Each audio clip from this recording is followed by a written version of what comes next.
Yodo. What Yodo? Our mission is noble. Yeah, I want to be a mogul. My tindy's going global. Build an empire, Constantinople. You mean Istanbul? Get icy like Froyo. All gotta stay vocal. Bitcoin, Ethereum, hodl. AMC, GameStop, YOLO. The hedges short squeeze with ease, but they say no pump and dumps, please. What?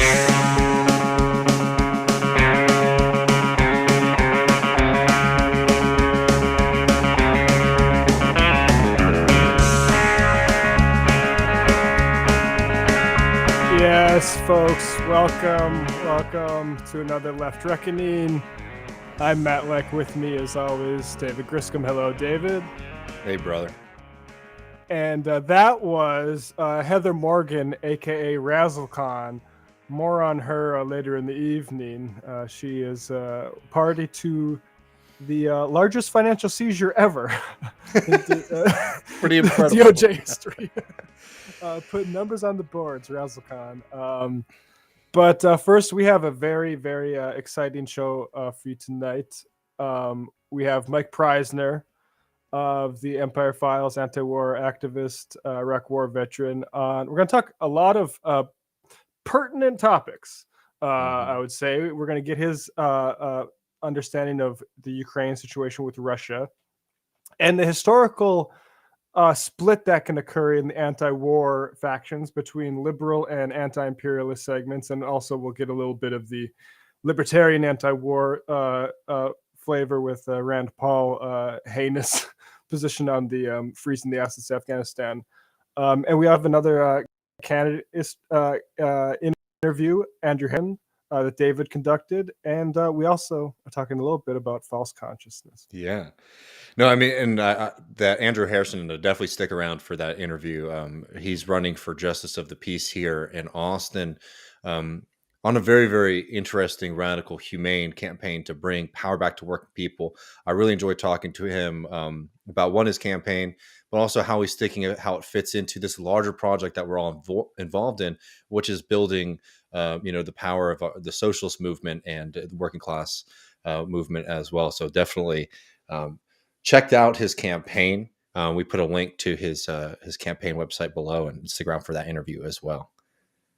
Absolutely. Well, yeah, and then I think in between that we might talk a little bit about this big theft, because the Bitcoin people make it a little bit too easy. I mean, they made some content, and that content is king when you have a side, project as a rap sort of influencer and our young CEO. And not only that, a prolific contributor to Forbes Women.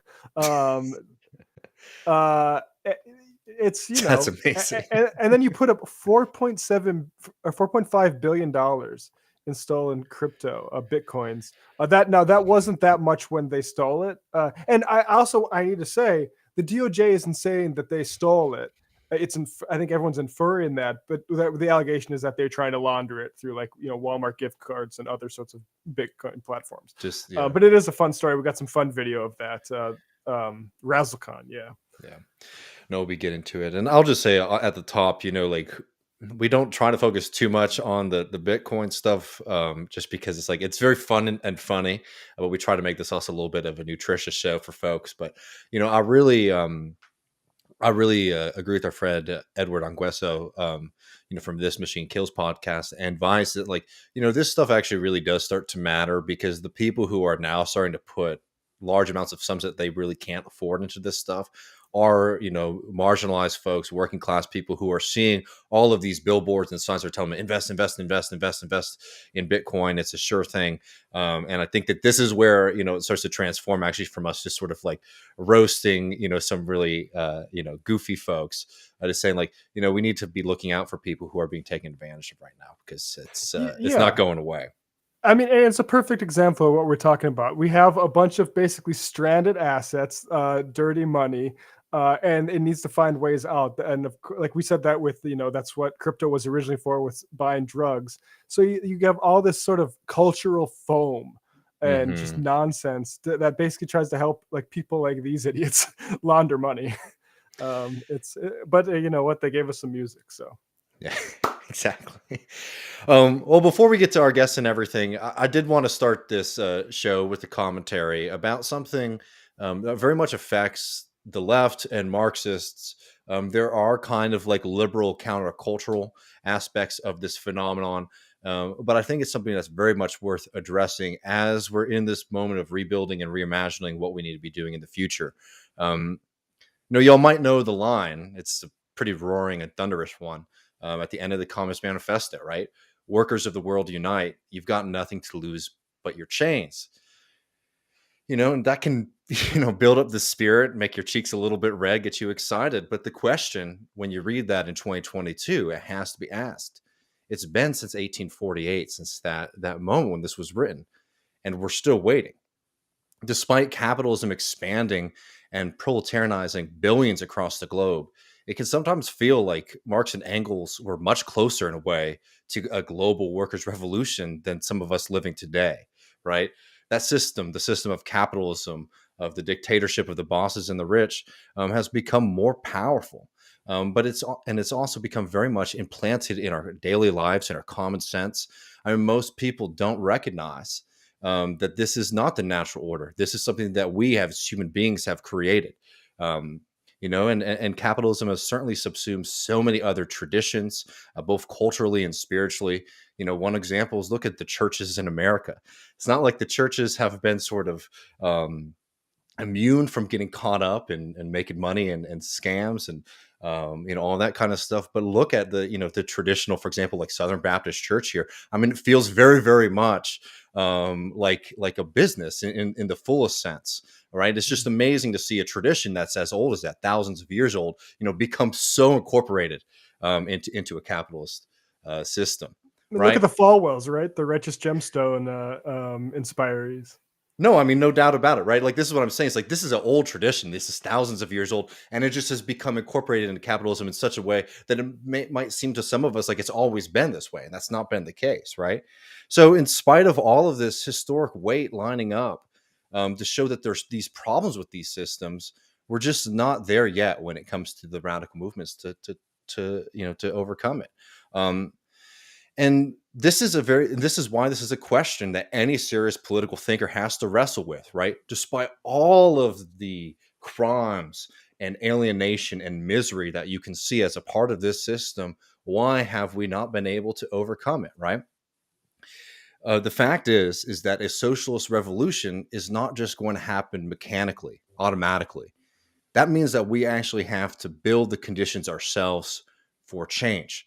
And I think that is one thing that we understand a lot more today than maybe folks did a couple hundred years ago, that like, it's not just going to happen because things are going to get worse, right? We actually have to understand that we must play an active role in this movement.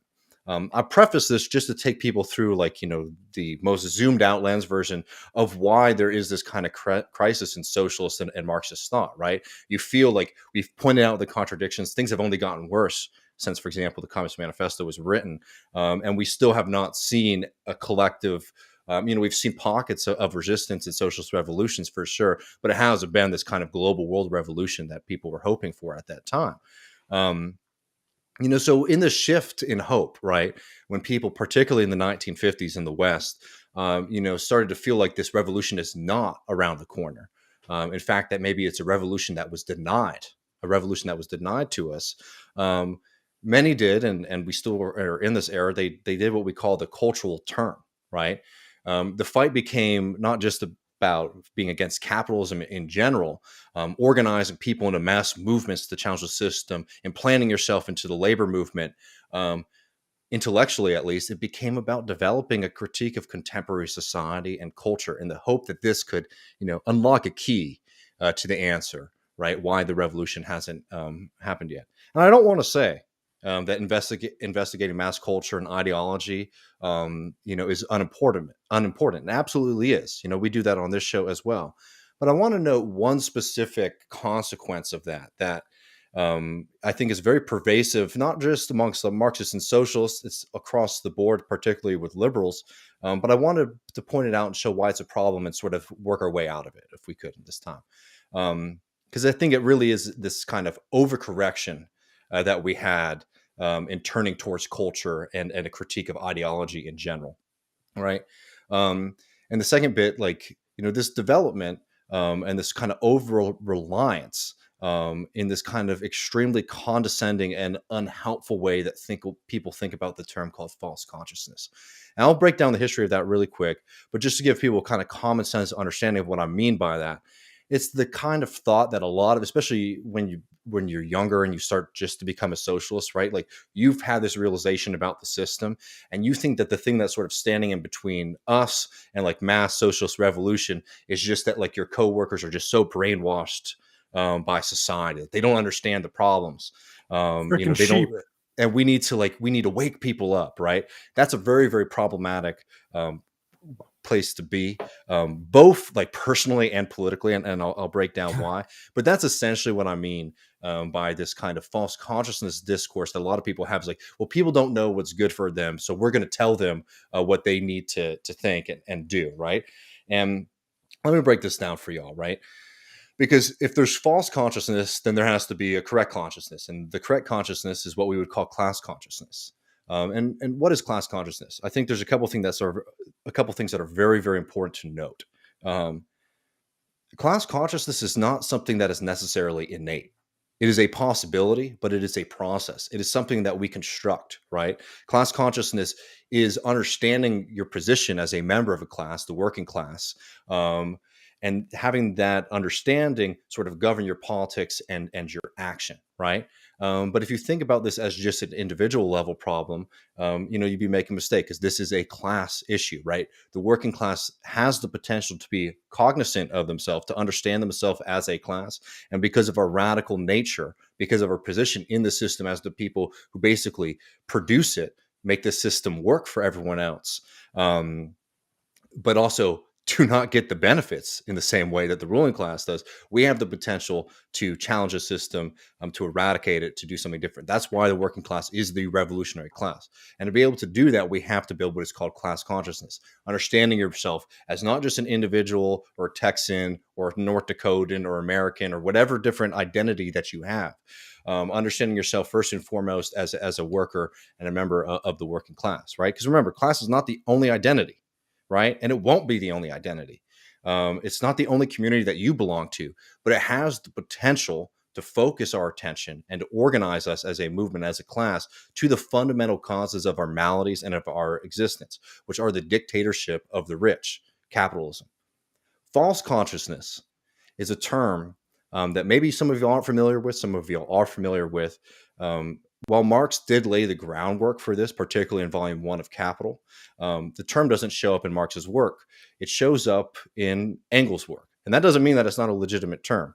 I'm just taking people through the history here. And Engels throws that term out in a letter to Franz Mehring.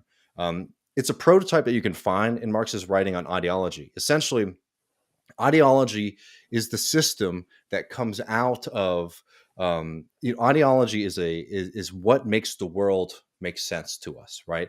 Ideology is produced by the conditions on the ground, not solely, but the largest force in there are the kind of economic conditions. And that's where you get this kind of common sense understanding of the way the world works. That's how you get the naturalization of capitalism and the relations that we have, right? Where we obscure the relationship that we have between people into relationships between things, right?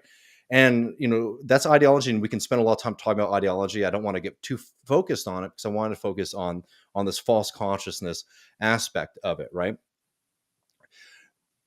What is ideology for working people? And this is what the false consciousness is this kind of inversion that happens, right? This kind of common understanding of the society that we're in.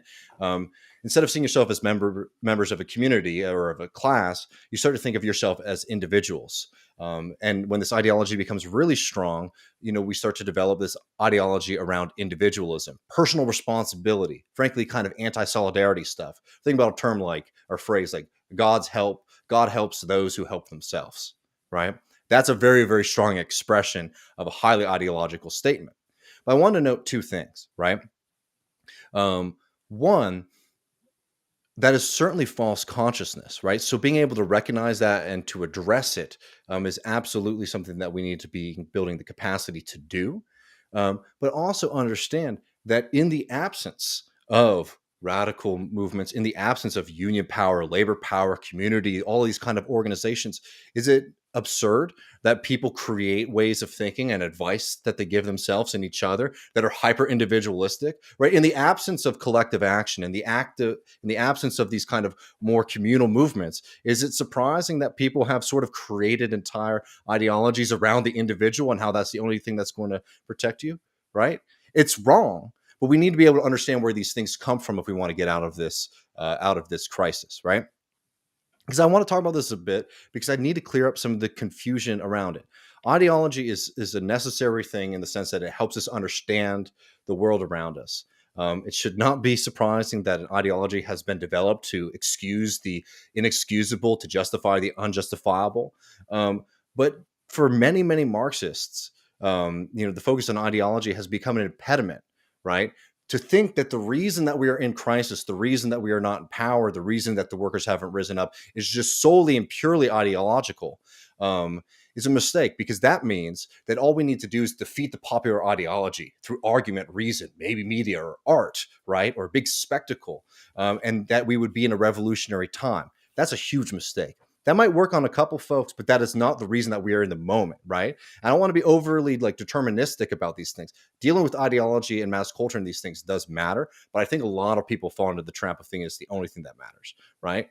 It clearly blinds us when we're trying to answer the question, why does the working class not stand this kind of over commitment, this over analysis of ideology blinds us when we're trying to answer the question, why does the working class not stand overwhelmingly with us in a radical revolutionary way? We have to move past this, right?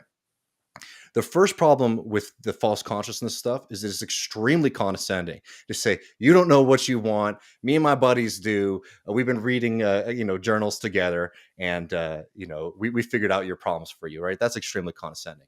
The second major problem is that this blinds socialists from understanding what is actually happening within our class and how we can move forward, right? The kind of liberal formulation of this is, why does the working class vote against their interests, right? The question we should be asking ourselves is, why is the interest of the working class expressing itself in the ways that it currently is, right? Most notably, on this kind of working class interest thing is people think about Thomas Frank, right, who wrote the famous book, What's the Matter with Kansas? And he notes, to his credit, that more than anything, the blame should not be placed on voters, but on the Democratic Party, who gladly turn their backs on the working class in the state when they stop running on economic issues, healthcare, and redistribution. But we got to go much further than our progressive friends here, right? Is we have to work to understand what happens when people are faced with a seemingly pro-worker option, why workers don't choose it. Because 2 times now, for example, talking about Bernie Sanders, and yeah, it was close and it was rigged, etc. But Bernie Sanders was running on those things and he didn't win, right? We can break down all the reasons why, but it was there. Class consciousness is a process. It's building. It's not just our understanding. We have to be able to build the capacity to act, right? Because winning power, particularly in the state, is just the beginning of the revolution. Like, what did Bernie say? Bernie was always saying, if I come into power, we're going to need big mass movements to get any of the things I want to get, in place. That's the correct analysis, but we were not there. And we weren't building that, frankly, well enough, right? Think of another example. In Alabama, in Bessemer, Amazon rigged the election and they cheated. But you know what people said after the fact? They said, we were afraid if we voted to join the union, we would lose our benefits, we would lose our insurance. And that's 100%, it's correct to say, no, the union will fight for you. The union would do all these things, but you know what? People didn't believe that you had the capacity to do it, right? You have to understand that people have these kind of analysis that they have, right? In the sense that there's a short term, my job sucks, blah, blah, blah, but I know if I don't make a big stink, I can keep it and keep these certain things that I have. Versus the long-term kind of more radical position, which is we have to fight now to ensure a better future. What our job as socialists is to do is to build up the capacity to people so that we can convince working people in our communities, at our shops and things like that, that when we fight, we win, right? And until we change the material conditions, getting very focused on the kind of ideological, we need to convince this person of this, this, and that, can be a huge, huge mistake. I want to get to our guest here, so I'll just close with this. Socialists are an active body in the working class, right? That means that like these are people who are socialists are committed. Socialists and communists are committed to doing extra work. They're committed very, very much to this movement. And that means that we have to do the work of not just convincing people, for example, that, your boss is abusing you, that, universal health care would be better for you. That being in a union is how you express your power, both individually and collectively, but also building the capacity to make those things a reality. That means things like strike funds. That's when you say to somebody, you should join a union, you need to be able to provide for them so that if the boss comes with the full strength that the power that the bosses have, we can look out for each other, right? And union drives political campaigns and building organizations that can begin to direct and organize our power toward victory, right? We have to have this extra commitment to this as socialists to keep the flame alive in dark times when we're disorganized and fragmented as a movement.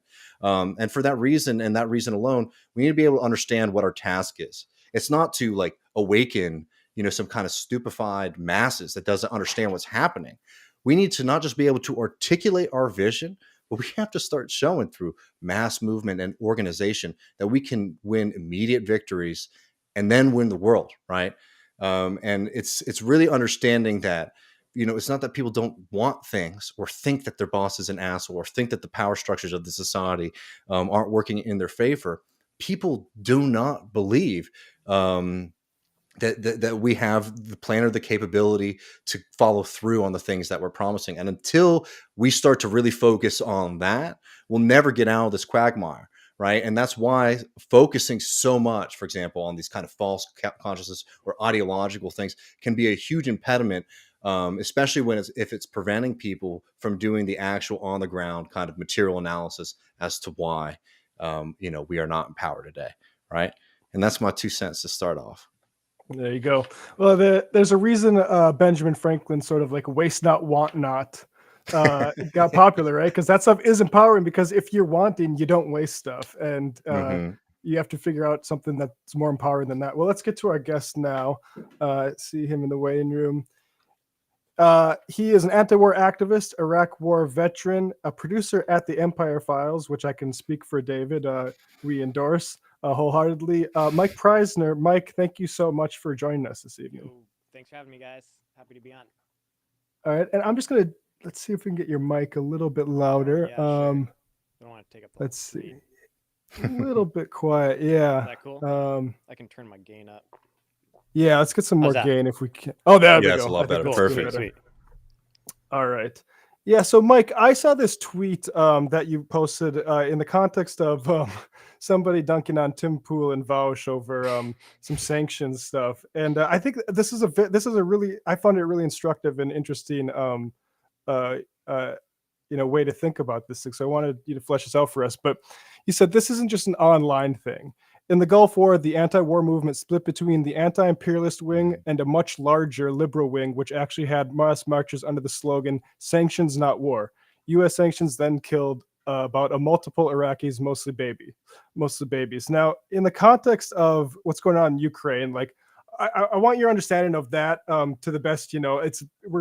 This is at Wednesday evening, February 9th. Things change. The most recent headlines I saw was, Macron and Putin had talks, and Macron said, we want to lower the temperature on this stuff. But any more up-to-date understanding you have on that? But also tell us about this ideological split in the anti-war movement and why it's significant. Yeah, well, I guess first, just the Russia situation. I mean, like many potential conflicts, this is one of those where if right now the U.S. just did nothing at all, nothing would happen. Russia is not planning to invade Ukraine. Russia's been pretty clear about this. Their troop movements are pretty clear about it. And in particular, the Ukrainian government has been very clear about it. Specifically, the Ukrainian Defense Ministry, which is saying this is not happening. Why is everyone talking about this in the U.S.?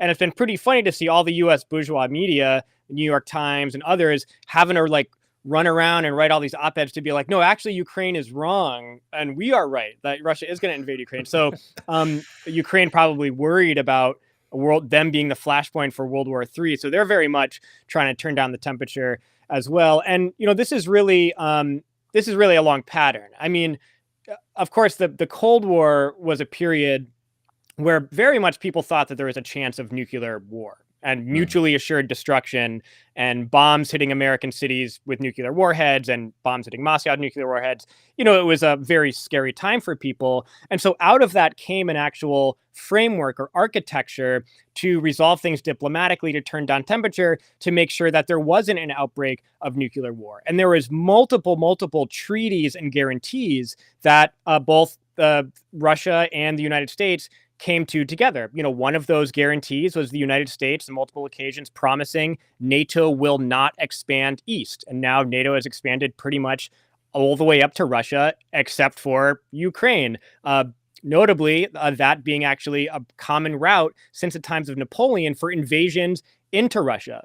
Most notably, the Nazi invasion into the Soviet Union, which killed 27 million Soviets, 15 million of whom were Russian. And so, like any country, you have some kind of security concerns and some kinds of red lines about national defense and what you will and will not allow. But back to those treaties, all of those treaties that were set up as frameworks to make sure that things would not escalate to the way that they did during the Cold War, all of these treaties, the United States left them, all of them.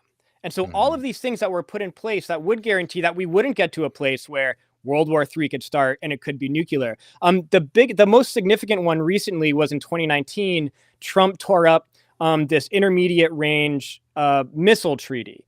And the reason that plays into the situation in Ukraine, which the U.S. media, of course, will never say, is now that that treaty is gone, and of course, the U.S. effort to bring Ukraine into NATO, which is just the U.S.-controlled alliance of junior imperialist partners to the U.S. war machine, that would mean that now that that treaty is gone, which is the very first step to the U.S. putting missiles in Ukraine that have a 2-minute flight time to Moscow with nuclear warheads. And so I think that if any country put missiles with a 2-minute flight time to Washington, D.C. on the Canadian border, there would be some kind of escalated tensions there. But I think that the important thing is that this is completely a crisis of the U.S. is making. If Russia is not going to invade Ukraine, and that's the end of it. But I think that people should remain vigilant because wars don't always start because leaders decide to start them. Wars, in particular, World War I, they start just as like a series of escalating tensions, and they almost can start accidentally. So all of these things that Biden is doing, sending more troops to Europe, expanding B-52, which drops nuclear weapons, expanding flight areas of B-52 bombers, scrambling jets to Russian aircrafts, doing aggressive naval operations. I mean, these are all things that could accidentally start a war just because of the U.S.'s own belligerence. And a war with Russia should concern people because the United States and Russia are the two biggest nuclear armed powers in the world. And so it's not a war that we want the reckless politicians in the United States starting just because, I don't know why they kind of created this crisis, maybe to, I don't know if you have thoughts on it, but maybe to distract a little bit from how bad Biden is doing and his, so they needed something there. But I guess back to this issue of sanctions, I mean, as we've seen this war escalation and the real absurdity of thinking about, going to war with Russia, even if they sent troops into Ukraine, which is, on their border, you've heard this renewed call for, you don't have to go to war. You can use sanctions to punish a country instead. And that was the reference to my tweet because I think it was being shared in the context of people like Tim Pool, and I think it came from a Vouch stream saying that we can just sanction. Yeah. Okay, so yeah, we can sanction the hell out of them, like we don't have to go to war with them. That's not like a new idea. I mean, and so the history of the anti-war movement against the Gulf War is there was a huge upsurge against the the 1990 and 91 war against Iraq. The U.S. hadn't really seen a big war in a very long time, really since Vietnam, where it was defeated. And so there was even in the military. I mean, there was thousands of deserters and conscientious objectors when the Gulf War started. People were just like, "I'm out of here," and even a couple mutinies, which are pretty interesting that we don't have time for. But the anti-war movement was huge. It was surging. It was in the streets, and there was this liberal wing that came into the leadership that adopted this slogan, "Sanctions, not war." And it was so pervasive that I was at like 6 years old at the time. I remember writing a letter to President George H.W. Bush saying, "Don't go to war with Iraq. You can just stop sending them food instead." Because my mom, who was interested in the anti-war movement, that was the anti-war literature that reached her. It's like, they weren't showing it on TV. There was no internet. But she was reached by liberal forces in the anti-war movement saying, this is the demand. We need everyone to write to the president and say, withhold food and medicine from Iraq instead of going to war. And this was considered the liberal peace position. But it actually caused a split in the movement where there were separate marches, where there was marches literally under the banner, "Sanctions, not war." And there was opposing demonstrations led by communists that said no war in Iraq, which is a much better slogan. And I think that, of course, people, when they think of sanctions, they think of like, we're sanctioning Putin and like he can't like fly where he wants to fly or something like that. But sanctions by U.S. design are meant to hurt people. I mean, the whole strategy of sanctions, the entire reason that the U.S. sanctions any country, and we have a lot of examples, Cuba, Venezuela, Iran, the entire point, North Korea, the entire point is to make life so difficult for regular people that they just put so much political pressure on the government that's the political leverage that the U.S. have. And so by design, they hurt innocent people, civilians, in particular, the most vulnerable people, older people, babies, and things like that. And so, it's unfortunate with the Russia thing that we see the regurgitation of very old debunked ideas. I mean, in the case of Iraq, as the tweet said, the results of the U.S. sanctions were genocidal, and there's really no other way to put it. And that would be the same case in Russia and everywhere else that it does them. And I want to get back to talking a little bit more about the Ukraine-Russia stuff with you, because I'm really interested in your perspective there, because it has been sort of fascinating to watch, like the way that is being, like the headlines around it versus the actual facts on the ground. But I just wanted to add to the sanctions bit, it's honestly one of the most, and it's horrible because it's murderous and genocidal, but like one of the most kind of liberal things, like, well, we wrote these sanctions to be very specific, to touch this, and that, right? And oftentimes one was presented is not actually what's on the books. And two, you're basically saying we are creating a legal apparatus as one of the most powerful countries in the world, the economic powerhouse of the world, that if you want to do business with the United States government without having us harass you or come at you, you can't break any of these kind of rules. So what ends up happening from companies or organizations that, do trade or business with in Iran or potentially Russia, is they say, oh, we're not going to do business there because we don't want to end up on the wrong side of the American, sanctions. Right. I mean, this is something that happens in Iran right now when they're saying like, oh, well, these things don't prevent, certain kinds of medical equipment and things like that. Well, what ends up happening is people just walk away from the table because they don't want to do business with Iran and face punishment from the American government. Yeah, no, it asphyxiates the economy. I mean, it blocks essential things, medicine, food, like I've seen firsthand, like the effects of what these sanctions do, in particular in Venezuela. I mean, completely crushed by sanctions. And if it wasn't for the kind of extremely heightened and mass political consciousness of working class people in that country, that the sanctions would have been successful. It's the same thing for Cuba. It's the same thing for Iran and Korea. It's like the sanctions are extremely effective and work unless you have developed a very strong and robust and active, politically conscious population. And so really like governments that don't involve the people, can't really survive the impact of sanctions because, they're going to become the target. And so that's the only reason countries have been able to survive against all odds and, barely surviving and a lot of people not surviving. But I think that, another thing for people to understand about the situation with Russia and Ukraine is that like this is the U.S. doctrine is to escalate war with Russia and with China. Ever since the disintegration of the Soviet Union, which collapsed itself. I mean, Russia was the first country in the Soviet Union to leave the Soviet Union, and then the rest of it, of course, collapsed. But ever since the collapse of the Soviet Union, the United States said we can never allow a power as big as the Soviet Union ever again. We can never allow a competitor like that ever again. And actually, in the U.S. National Defense Strategy Doctrine, which anyone can read, it says, I actually can quote it, principal priority is to counter Russia and China as competitors. And the way to do that is sustained investment in lethal force. And so when we hear the U.S., and in fact, the Pentagon specifically, say we need to make sure that Russia and China are countered as competitors, they're talking about economic competitors. I mean, they're not talking about Russia is going to attack us unless we develop our military. China is never going to attack the U.S. Russia is never going to attack the U.S. That's the kind of thing that generals in the Pentagon dream of doing, but no other country seriously wants to just start a random war with a big, powerful country and cause a disaster. The U.S. has proven that that's a pretty bad path to take to develop your country.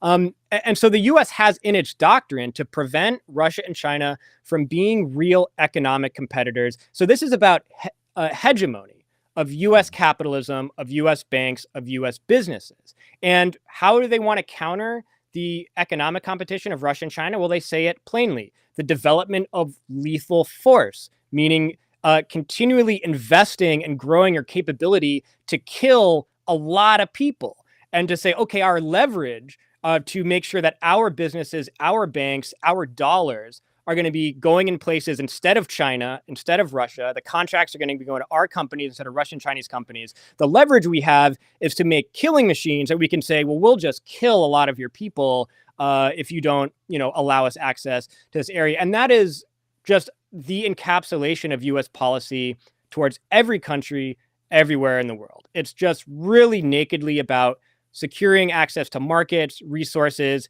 cash for U.S. businessmen, and then using the military and the weaponry of the military industrial complex as its, tool with which to do that. I don't think most people would agree with doing that. If American workers knew that that's actually how U.S. foreign policy runs, you would say, that's a bad use of our, majority of our tax dollars.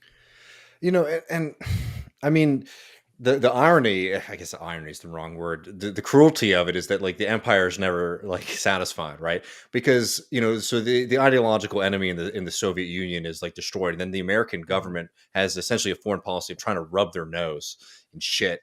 Afterwards, we prevent democracy from being able to spring up in that country. We interfere in elections. Everyone always talks about Trump and Putin, but the United States actively interfered in elections in Russia in a way, and while propping up oligarchs and mass privatization in the country. And I'm sorry, if you are anti-Putin, for example, right? If you're an American, liberal who's very worked about Putin, I will tell you the number one goal you should have for Russia is. When it comes to American policy toward Russia, is for the United States to get as far away as possible, because Putin only is able to exist in the kind of anti-democratic front that the American government has been, a big part of. And on top of that, I wanted to say about what I was saying about the empire never being satisfied. One of the things that is so terrible about the current situation is that, Putin is certainly sitting on top of the state, and he has, people who are extremely wealthy and own a lot of the resources in that country. And what happens with the benefits from those resources? They go to the American and the United Kingdom financial markets and the real estate market. What I'm saying is there's already a funnel of resources out of that part of the world into the West. And it just is if you ever think that you're going to be able to placate empire, just look at how the Americans and the United Kingdom have dealt with Russia post-Soviet Union.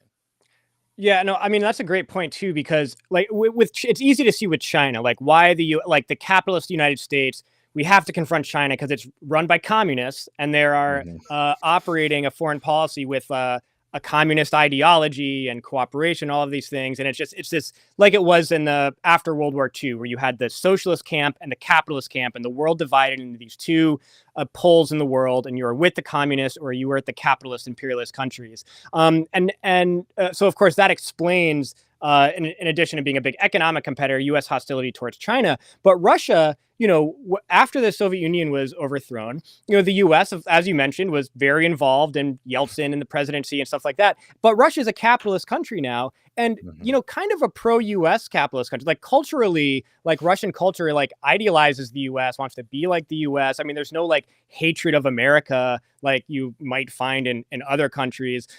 So it would seem like, well, why doesn't the U.S. just want to ally with Russia? It's a big capitalist country that is probably willing to work with the United States. The reason for that, it just gets back to this issue of U.S. hegemony. So why wouldn't Russia just become part of NATO then after the overthrow of the Soviet Union? The U.S. wants to gobble up all those other former Soviet republics and make them part of NATO, but why not Russia? And the reason is because the U.S. has to be the leader of NATO. If the U.S. let Russia into NATO, which would, stop any chance of a war between NATO and Russia, obviously, that would mean that Russia, a big, powerful, and country with a really deep history, would probably have a lot of influence in NATO.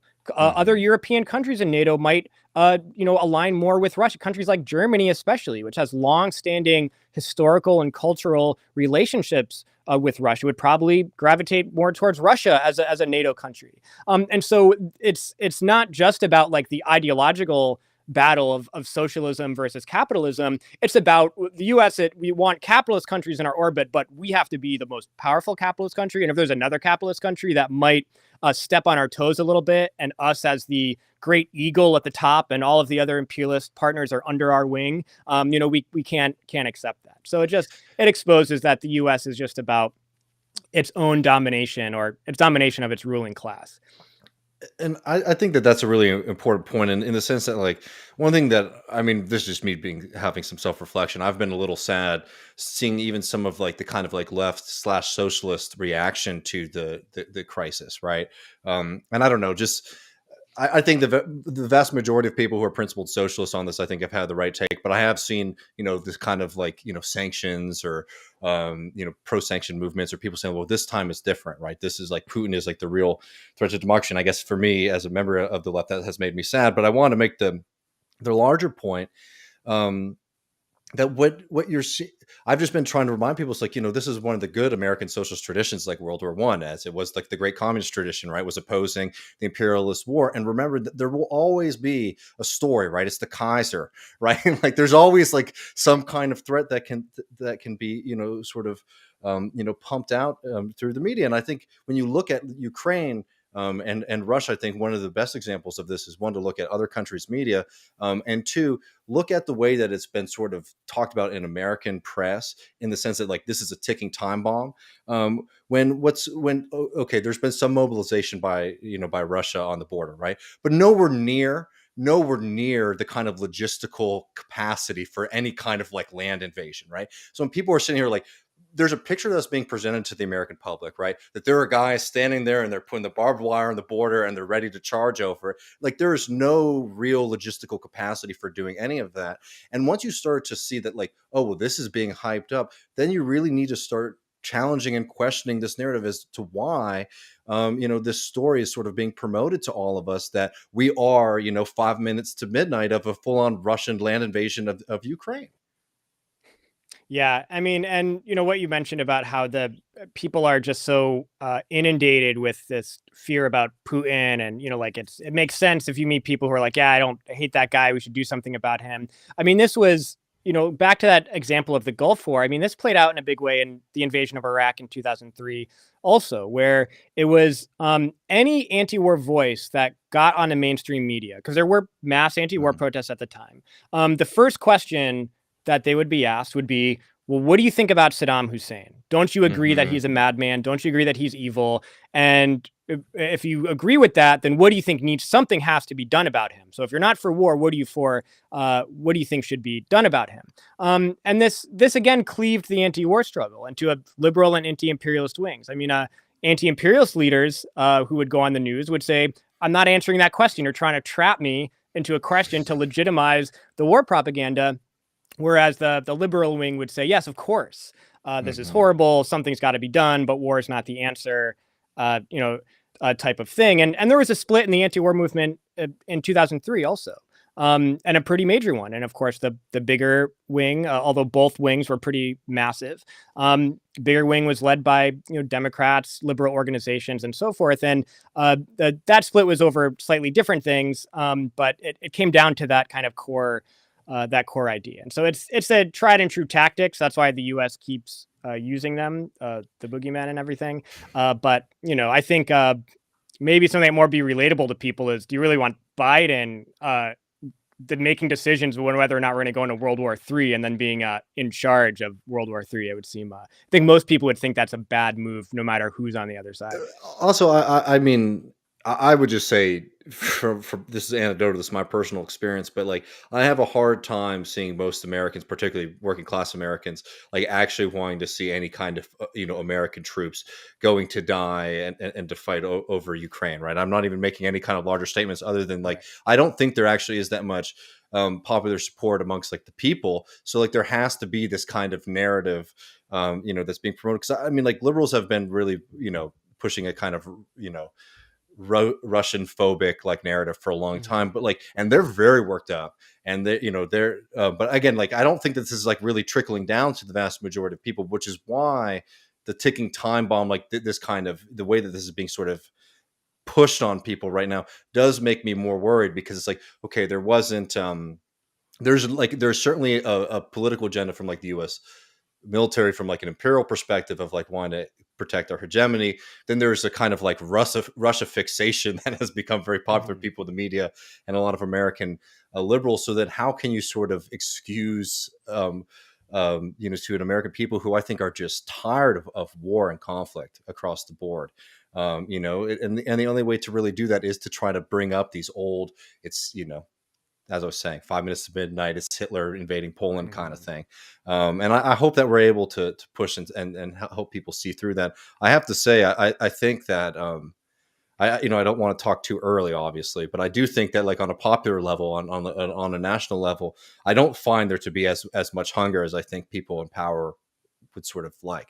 And I also have to say, just on top of that, as an internationalist, like, it has also been really encouraging to see just the boredom that a lot of even European countries sort of have with the idea of a hot war. The Germans, of all people, I don't know if people were seeing, but there've been really hilarious, like, kind of public polling around this, where like pretty much every country's like, well, maybe the EU, or NATO should do something, like 50% of the population saying that. But literally every time they said, should my country do anything, it's like 20%, polling that they think they should do something. So I'm encouraged, at least. That doesn't mean that, popular support isn't what decides if we go to war or not. But I will say, at least there is that kind of consciousness. Well, I mean, everyone has in very recent memory the U.S. occupations of Iraq and Afghanistan. Yeah. And I don't think anyone wants that fate. And so, that's one thing that came out of that, was like the example of how actually catastrophic those decisions are.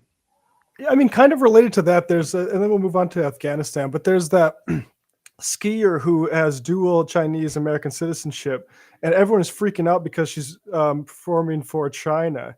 And it's like, and she's not saying nothing about their human rights record. It's like, as if we didn't do the Iraq and Afghanistan just in the past, like, since I've been alive. Like, what are we talking? Like, it's insane. Yeah, like, are U.S. Olympians expected to like speak out about U.S. human rights crimes at the Olympics? I mean, I wish they would, but it's definitely not an expectation. But also, like, that whole hysteria is funny because, like, I definitely remember like past Olympics watching, and like there's tons of Americans that compete on European teams, like white Americans that are like born in Switzerland but grew up in the US and then compete on the Swiss team or whatever. Like, it seems like it's not an abnormal thing for people to like go from where they can't get on the Olympic team and where they're living, and they go to their home country or whatever. Not the case with this person. She got on any Olympic team she wanted. But it's very common. But yeah, I mean, it shows it's relevant to this discussion because it's all of the like programming and propaganda that's necessary to prep people for a war.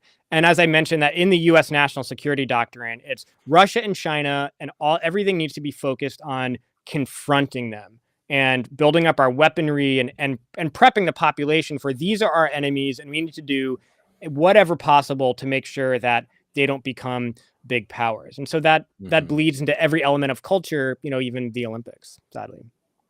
Yeah. And likewise, when Ned Price said, we have this information, and it's our intelligence partners, and we can't tell you. But it's I mean, I haven't been around for that long. Like even I have the pattern recognition for this stuff. Let's move to talk about another sector of the anti-war, the sort of right side, libertarian side. So I do want to credit Josh Hawley saying some agreeable things about NATO recently. I'm a little bit suspicious that if Taiwanese membership in NATO was on the table, that he would maybe change his mind on that. But I want to play this Rand Paul clip from earlier in the day because Afghanistan is in a lot of trouble because we have freezed its accounts, basically financial warfare continuing where we've withdrawn. And Rand Paul was asked by Ryan Grimm on Rising about, if we should stop that. And this response was, and to tie back to our sanctions discussion, I think pretty grotesque. And one real quick question on Afghanistan. You've said you don't want the Biden administration offering more aid to Afghanistan, but at the same time, the administration is holding on to $7 billion in assets that belong to the Afghan government, not releasing them back to the central bank as they were before. Do you think that the Biden administration ought to continue holding on to the Afghan assets or ought to release it back to the Afghan government? It's probably hard for me to imagine that something we're holding is actually an Afghan asset. We were giving them $50 billion a year. I would think the $7 billion is stuff they owe us. But it also wasn't, it's for a government. This is a government that took over in a military junta. It's not a legitimate elected government. No way in the world would I give them that money. And the thing is we've spent billions and billions, if not trillions there. And I think it's a big mistake. And to reward people, look, as much as I was for leaving, the Taliban agreement, they broke every bit of the agreement. They said they wouldn't advance and they wouldn't take cities until we had gone, and they did anyway. So I think they've broken every agreement we had, and I would put that money back in the Treasury. We don't have it to give anyway. I mean, it's, the thing is all it is more borrowed money. So I wouldn't give it to them. God, I'm sorry. The music at the end is so dystopian, I must say. Yeah, really. So, what's your assessment of Biden? And again, that is Rand Paul agreeing with Joe Biden's policy of freezing those assets. Tell us your reaction to what's going on in Afghanistan.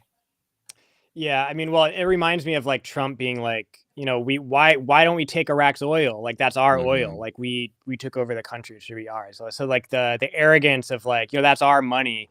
That people across Afghanistan in a mass degree are suffering acute malnutrition. And Human Rights Watch just about a week ago released a report saying they're on the brink of a famine, a nationwide famine.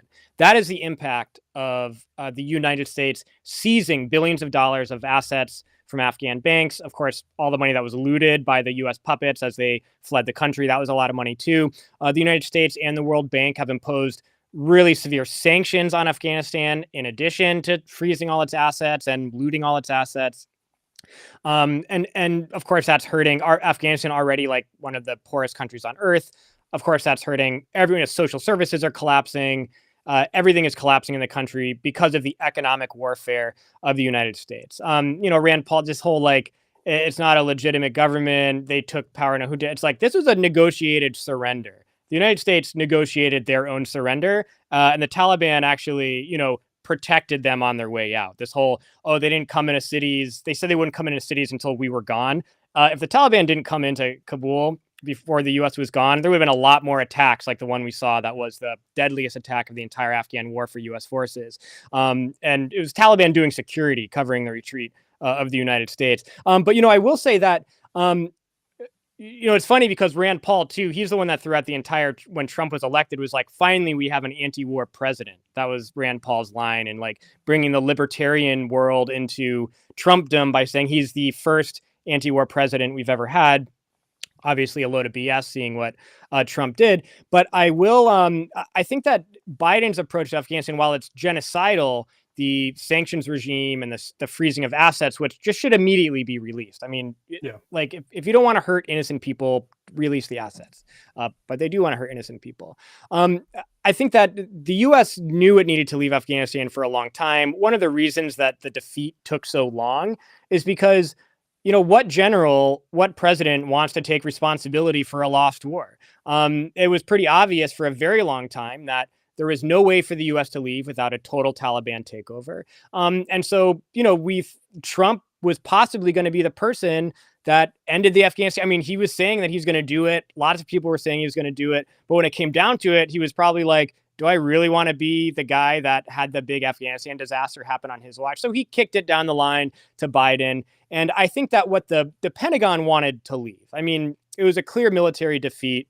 They couldn't really sustain it. And they needed to do what Obama came in and did in 2008, which was we need to pivot to Asia. We're bogged down in these wars that we shouldn't be fighting. And the real focus is China. We need to pivot to China. And so the Pentagon very much is on that page, too. So much so that as soon as the withdrawal happened, all the training switched to war with China for people inside the military, and in particular in the special forces. So the Pentagon knew it needed to leave. Of course, it needed a partner to leave, really someone who is going to be willing to be president when it all collapsed into a huge disaster that they knew was inevitable for probably about 15 years of the war. So for Biden, I mean, I don't know how conscious he is about his decisions as a president. I mean, he doesn't seem that. I feel like he was like the perfect person to come in and say, okay, we can continue with the Pentagon's withdrawal plan. I mean, the fact that plan for the U.S. exit was constant through the Trump and Biden administrations. It wasn't the Trump plan. It wasn't the Biden plan. It was the Pentagon plan. They wanted that to happen. And, after so many administrations, Biden was just the one that wasn't going to continue to kick the can down the line. I don't think that's because he's good in any way. Maybe he didn't even know what was happening. But, it was this is the same reason the Vietnam War dragged on for a long time. Because no one wanted to take responsibility. None of the generals wanted to say, this is lost. We got to get the fuck out of here. No president wanted to be like, we've lost and I'm going to surrender. And so they just the bulk of the Afghanistan war, after the troop surge that Obama did, the U.S. has been retreating slowly since then for about 12 years, a 12-year-long retreat, paving the way with bodies and limbs of Afghan civilians and, of course, U.S. soldiers as well. And so it was definitely something that's going to haunt Biden for sure. But I think that if there's anything he can do to make it right, it would be just continuing to wage war on the country, through economic means. Yeah, I mean, there's such a cruelty with the U.S. holding money and preventing essentially international aid from coming into the country too. I don't know, creating a scenario where you're like, well, see, you guys thought that the occupation was so bad. Look what happens when the Taliban is in power. And look, of course, the Taliban, extremely reactionary, it is a force, to oppose it if there ever is one. But to deny aid to people, to human beings, because of the government, because of the people who hold power over them, I think is one of the most inhumane things that you can do if your actual goal is to sort of challenge those in power in that society. I mean, they've just suffered so much for the last 20 years. I mean, it's horrible. I mean, and it's of course the violence has drastically reduced, but the suffering is still catastrophic, and it's because of the U.S. I mean, and it's that's our real legacy there. And this is the fact that it's continuing is really criminal, and warfare by a different means, unfortunately. So can I ask you, just because we're sort of talking about it both with the history of the anti-war movement in this country, with that Rand Paul clip right there. I mean, how can we sort of work through this, right? Because there's a part of me that's like, okay, we want to build coalitions that can challenge the empire, challenge this machine, but you do see where you might be against the war, but if we're coming at it from very different reasons, particularly if you're a libertarian, you're literally just worried about how much it's costing the U.S. Treasury, right? Very, very different perspectives here. I mean, what is the answer here? I mean, is it just that we need to be better at making our case, that we need to be bolstering our numbers in general? Does Rand Paul, for example, represent, a very embedded part of the libertarian movement? There's all of these different, groups that sometimes show up to anti-war protests in my experience. And, when you're there, you're like, okay, well, this is great. We got people in the streets, but then obviously on the other side, in the political movements, we have to ask questions like, well, what do you really want on the other side? And you can see how quickly people who you're marching with one week are the next week, doing this pro-sanctions march, right? Yeah, I mean, I think there's a few different like components of that. I mean, there's like the people in power who pose to be the anti-war Republicans, right? Tucker Carlson is the leader, and then other Republican Congress people like Matt Gaetz, they're all anti-war because they're denouncing the Russia stuff. They said we got to get out of Afghanistan, and they use it, but they're all very pro-war with China. I mean, that's also actually their whole rationale for why we should de-escalate with Russia so we can escalate with China. And so those people in no way are potential allies at all. Like if you're just saying, let's not go to war here, let's go to war there, or let's increase sanctions, like that's not, that's not serious for people who look at the world like we do. I mean, there's the general question of like libertarians. I mean, do they have a place in the anti-war? Like I joined the anti-war struggle when I got out of the military in 2005, 2006. Of course, there was libertarians coming to the anti-war demonstrations and libertarian groups or whatever mobilizing for them, and that's great. That's cool. In terms of like the giving political leadership and character to struggles that we build, though, unity is like built on principles, and coalitions are built on principles. And how do you actually reach the broad sectors of working class and oppressed people that you need to build a strong anti-war movement? And of course, that involves addressing racism as kind of a first and foremost thing, and the understanding that these wars are racist wars and have racist components to them, and issues of economic inequality, and how that's the wars are just a boon for the military-industrial complex while working people suffer and things like that. And so those are kind of points of unity that coalitions, real vibrant working class coalitions, are built around, that like the anti-war right can't be a part of. And it's like going back to this idea about like liberals and anti-imperialists like splitting, which was always the desire of the liberals to split. Like the anti-imperialists and anti-war coalitions always tried to make concessions to the liberal wing, but it was the liberals that we don't want these communists in any kind of leadership position here. But I think that if we're looking about like uniting with people like Rand Paul and Tucker Carlson to build an anti-war movement, I mean, how are you going to get people to join that who are immigrants, who are African American, who are of the LGBT? Like there's so many important groups of people in this country represented by strong and powerful organizations that you want to build coalitions with, that rightfully so could not accept that and should not accept that. So it's always like there's always this hypothetical of like, can we build a left-right anti-war coalition? Like, and that's like, I'm not concerned with that. I'm concerned with reaching the people that aren't reached by either right now. Yeah.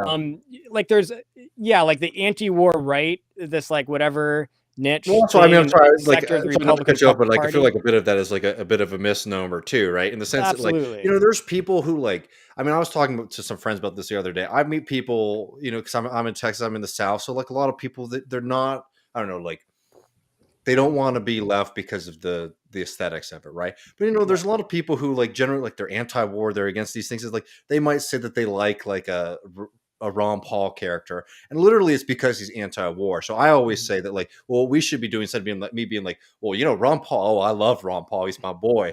So it's like, well, here's like a really strong growing movement of like people like us who are doing anti-war. I don't know. Who take your concerns seriously. Because at the end of the day, when we're talking about any kind of hypothetical like left-right alliance, I would say, what you're really talking about is the people. Like I don't need Rand Paul to show up at my meeting. Frankly, I wouldn't want him to, unless unless he's with his neighbor. But like I'm much more worried about maybe some of the normal people who I've seen in my community might get into somebody like a Rand Paul because, he's anti-war, and just bring them to our side that is like much more committed to an anti-war, internationalist, anti-racist position. Yeah. No, for sure. I mean, and this is like a thing, like there's always been this like right-wing isolationism as like a foreign policy where they think that it's all about America. It's like the America First stuff, which Trump just used in his rhetoric, but still bombed like every place that he could to the 10 times what his predecessor did. And right-wing isolation is all about like we don't want our good American boys going over there and dying to like help these ungrateful people. Then we should like stuff like that. But it's we want to promote internationalism, not just we shouldn't send our boys to go die, but the idea that we have a lot in common with the people that we're told are our enemies. We have a lot in common with people in China, in Russia, and everywhere else, in Iran, in Cuba, in Venezuela, all the places we're told are our enemies. We have far more in common with them than like extremely, extremely rich people like Joe Manchin and Kirsten Sinema and people like that. Like those are people that we actually have nothing in common with at all. And I think that's something that resonates much more with this idea that why would we go help people in Iraq and waste our American blood helping people in Iraq and playing into that lie when we can, help people here. I think it is impactful and meaningful to people to feel that that they're part of a class that is global and they have kind of common enemies, the people who aren't part of our class. Yeah. Now, Mike, when people go to follow you at Mike Prysner, right, they will see your name is Shut Down Red Hill. And I want to get your take on this very quickly because I think this is an amazing example of what American empire delivers to everyday people, the myth versus the reality. So this is nearby Pearl Harbor. And we have some news here I want to get your reaction to. Senator Brian Schatz announced $100 million in federal funds to defuel the Red Hill bulk fuel storage facility on the island of Oahu. I want your opinion on this, but before I do that, I want to also put up this article from 1978. It is, let's see, 1 second. Here it is. So this is from 1978. Dillingham gets fuel tanks job. Dillingham Corporation has been awarded $19.9 million contract to renovate the Navy fuel storage facility at Red Hill. And this is just a 1978 article saying what we know now, which is that these deteriorated condition of the storage tanks threaten to pollute Red Hill's underground water reservoir, which provides, all this. So what's your reaction to the funds and give us the Red Hill story that people should know? Yeah, and the journalist you just shared, Christine, she's been doing incredible work on the Red Hill crisis. Everyone should follow her. People like Oahu Water Protectors, Sierra Club of Hawaii, are really putting out important information on this. It's something everyone should care about. I think to really understand what's happening at Red Hill, you got to go back to the origins of Hawaii being a part of the United States. Hawaii was a sovereign kingdom. It had kind of played the diplomacy game and been recognized as a sovereign kingdom by British powers and so forth. And so it was a sovereign government. It was a progressive monarchy. It was I think when people hear queen, that they had a queen, they think like, the Queen of England, but that's not really the case. And Hawaii was, of course, an incredible place. And Pearl Harbor, which is not always called that, but that was known as the breadbasket of Oahu, the island of Oahu. It was nothing but fisheries and places where people got, it was like all of the food of the island came from this place.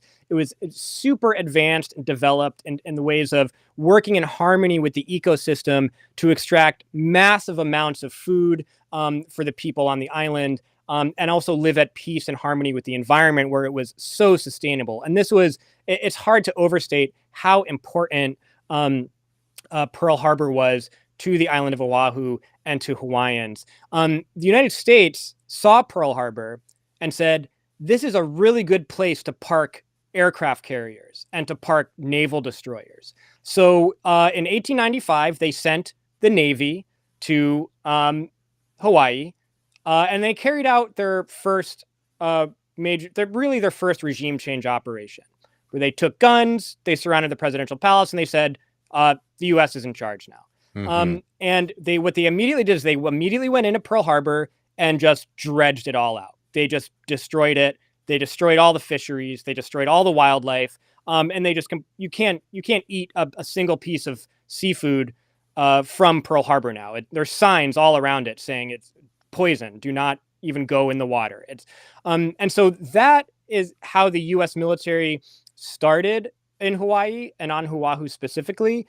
And then every day since, that's the way they've operated. About 25% of the island of Oahu is occupied by the U.S. military. Some of this in the form of just like there's one entire island off Oahu that is, the entire island is just a bombing range for the United States. And this is an important place for Hawaiians. Hawaii was never legally annexed. I mean, even as the U.S. came and overthrew it, the Queen was playing the game of diplomacy. And instead of a call to arms of the people to rise up and go to war against the U.S. military, they actually made legal appeals, and those legal appeals were deemed legitimate. And so it's illegally occupied. It was illegally annexed, and Hawaii should be restored to the Hawaiian people.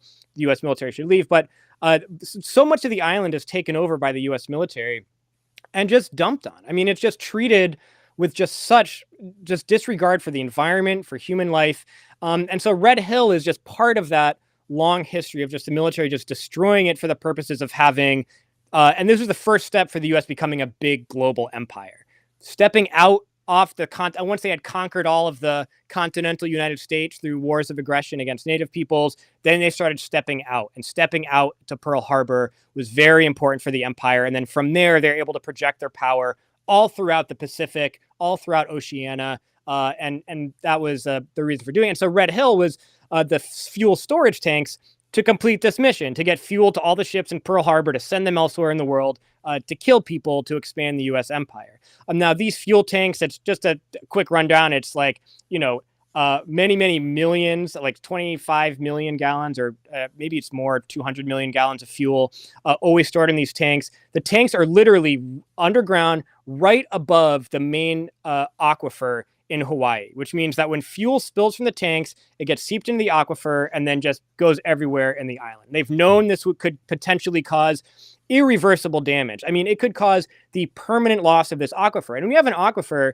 that's like over 20% of fresh water on the island of Oahu. If that's destroyed, I mean, life will never be the same on Oahu. I mean, you won't be able to take showers with high pressure. Yeah. You'll have to do water conservation all the time. It is just such an important, precious resource that Hawaii is lucky to have this such a huge resource of fresh water, completely destroying it. So there was a leak a few months ago, and it just shows how much the U.S. doesn't care about human life. Is the leak actually poisoned their own sailors, their own service members? The leak got into the water on their bases, and the Navy lied about it. They covered it up. They said, keep drinking the water, keep showering, keep using the water to make formula for your babies. And then just emergency rooms got flooded with people with horrible health effects. A lot of pets died, which was a really sad consequence of it, as everyone just started putting their dogs down because the vets were saying, we don't know why your dogs are so sick.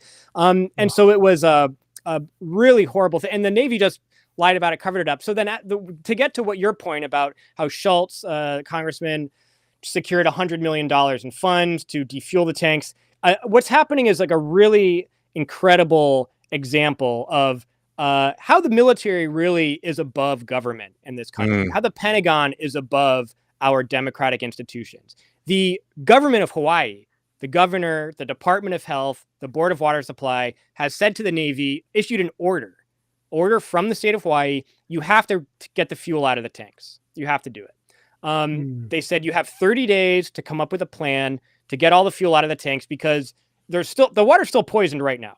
Schools still don't have water. It's still leaking. It's like a huge disaster. But as long as those tanks are there, we are on the precipice of a major disaster, or at least until they defuel the tanks and repair them. But they should just be taken out altogether.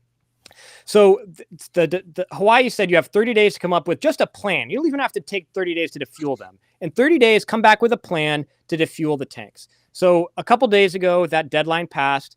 And instead of producing a plan, the Navy produced basically a legal suit saying we're challenging this in court and we're actually not going to do this. Wow. And so Schultz, he was quiet on this for way too long. I mean, he was quiet until he didn't have to be quiet anymore, or when he couldn't be quiet anymore. $100 million secured for the defueling, but it doesn't matter because the Navy's not doing it. Schultz also notably secured like $103 million for some new military radar to be put on Oahu. He secured over $300 million for some new military aircraft facilities on Oahu. So, he's no stranger to securing massive amounts of federal funds for the military.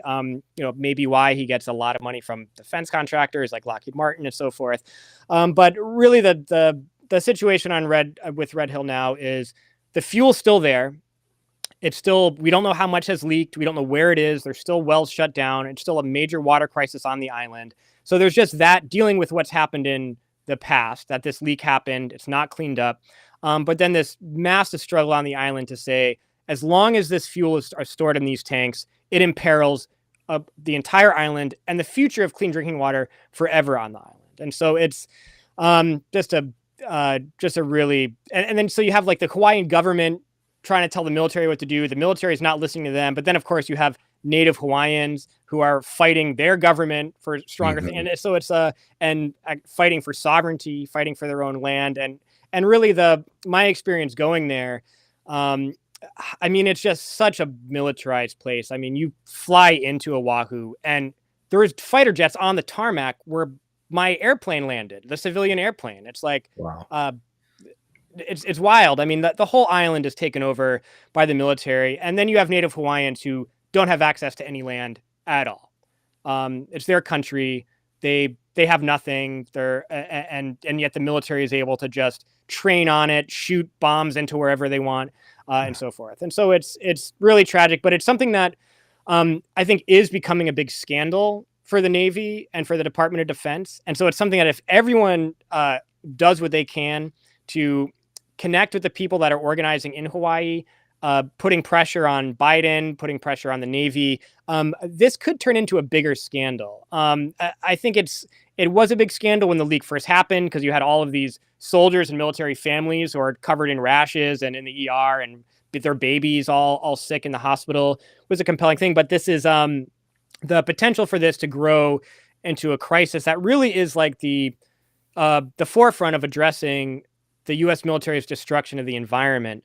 You know, Red Hill really could become that flashpoint. And so I think it's something that really everyone should do their best to learn about and care about.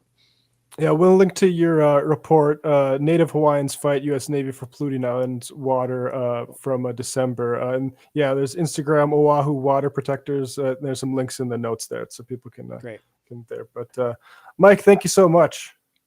Thanks for having me, guys. Yeah, Yep, truly. and, We have links also to how you can follow Mike, and also his work at Empire Files is absolutely indispensable.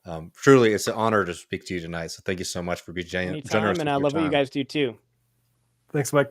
See you guys next soon. Bye-bye. That was great. That was that was a lot of fun. It was nutritious, as we were saying at the beginning. It was, yeah.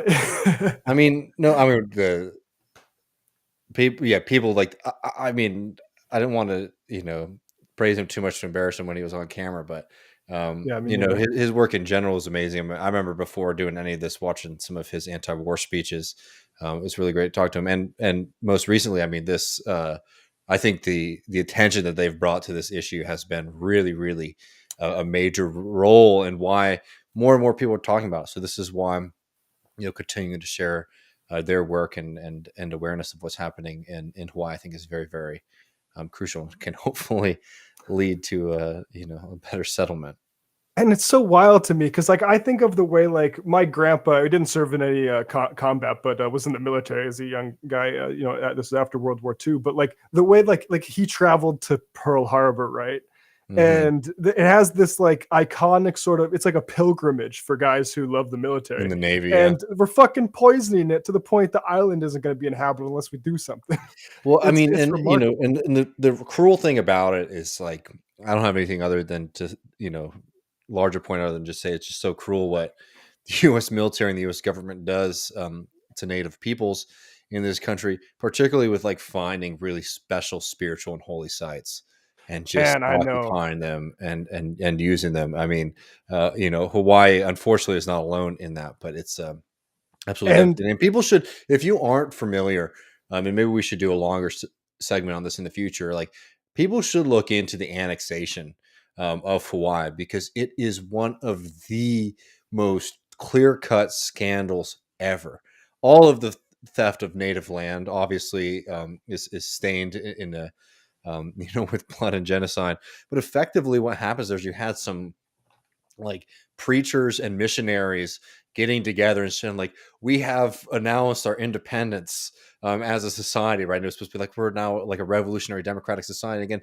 These were just white settlers, probably around 25 of them on an island filled with people saying, "Oh, we're independent. We need the United States government to come in here and save the day." I mean, just unbelievably clear as day land theft right in front of your eyes.